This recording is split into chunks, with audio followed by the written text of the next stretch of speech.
how to activate chat heads on your Android phone and enable the Messenger bubble feature so you can reply to messages while using other apps. First, open the Messenger app and make sure you're signed in. Next, tap your menu icon in the bottom right corner to open the settings. Now, scroll down until you find chat heads or bubbles, depending on your Messenger version. Tap on it, then turn on the option to enable chat heads. If the feature still doesn't appear, open your phone's settings. Go to Apps.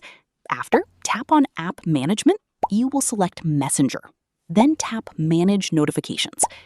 Make sure notifications are enabled, and if you see a Bubbles option, turn it on as well. On some Android versions, Messenger also needs permission to display over other apps, so enable that setting if it's available. Once everything is turned on, ask someone to send you a message. A floating Messenger bubble should now appear on your screen, allowing you to open and reply to chats without leaving the app you're using. And that's it. That's how you can activate chat heads on Android and use the Messenger bubble feature. If this tutorial helped you, don't forget to like this video, subscribe to the channel, and turn on notifications for more quick Messenger tips and easy how-to tutorials. Thanks for watching, and I'll see you in the next video.